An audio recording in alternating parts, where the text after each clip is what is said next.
समाज रे शांति सहिष्णुता और सचिंता वृद्धि करने एवं छात्र छात्री भविष्य गढ़े गीतार प्रमुख भूमिका रही। बड़चणा ब्लॉक अंतर्गत रईपुर ग्रामर पथर नासीछे श्री श्री सिद्ध महापुरुष पाठागार आयोजन सप्तम वार्षिक गीता बंटन कार्यक्रम 2025 उद्घाटित हो जाइए। विशिष्ट शिक्षाविद त्रिलोचन सेनापति प्रदीप प्रज्वलन कर कार्यक्रम आरंभ करथिले। अध्यक्षता करुथिले पाठागार मुख्य संयोजक भूपेश कुमार सेनापति।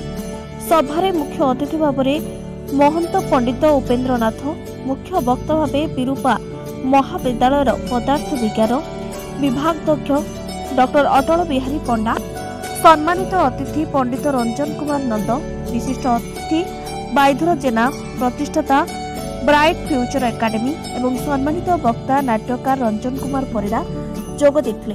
समस्ते गीतार सारस्वत को सरल भाषा व्याख्या करी दैनंदिन जीवन में यार प्रयोग बुद्धित्व नीति और चरित्र गठन में किपरि उपकारी ताहा उल्लेख करथिले। Bureau report Kalinga 7 news.